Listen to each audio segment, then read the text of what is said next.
What's up, YouTube? This is Boyd the Milkman doing my 14th map review on Interchange by st1254, which is now one of my favorite double wides. There are very few problems and nothing that you can even really complain about. I love this turn right here.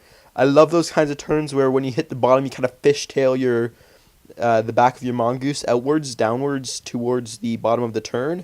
I don't know, it just feels cool as you're going over it. I also like how it is more banked than most, which is a slight problem. Only at this part right here, that is the only time when the banks become a problem, because it is a little too banked and you start to go a little slow once you hit the top, which the reason I love racing in video games is for the speed, and when you lose speed it pisses me off. That's a problem there, where it's hard to see that you're supposed to turn right at the end of that hill. So the first time you go over the track, it is very likely that you will just flip over and fall off the edge. But you remember it's there on the second time, so it's not that big of a deal. I like this little cave, and I like how it sort of bottlenecks there, and I do like the aesthetics on this map, because they are interesting and they're varied and they look good. And I don't know, like, I'm trying to think of things that I can say that are bad about the track, to kind of like sandwich the things that I'm saying are good, but I've already said everything that's bad, so I really don't know what I should say right now. I had this problem. Okay,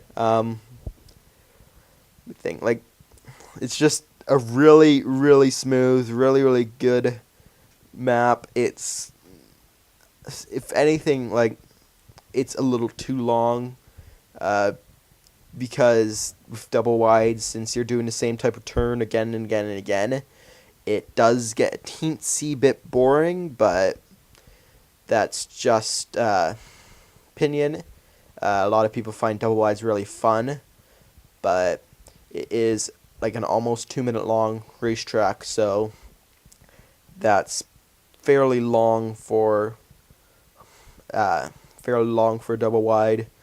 It doesn't make it bad. In fact, it makes it a bit better, but it does get a teensy bit boring, and it sometimes drags out if you are trying to do a 3-lap race on it, so it just can get a little boring. I like the variedness of the supports in the map. They have a lot of supports that are supporting the track, and they are all varied and different, and it helps just make the track a little bit more unique and a little bit more creative. Overall, it's an amazing map. I have barely anything to say that's actually bad about it, barely anything I can criticize, and I shall insist that you actually go download this, because it's just so much fun to play. Once again, if you wish to submit your maps to be reviewed, send a message to Proforge Racing with the subject map review. In your message, I need your gamer tag, the name of the map, link to the map, and the link to the game type if there is one. Goodbye.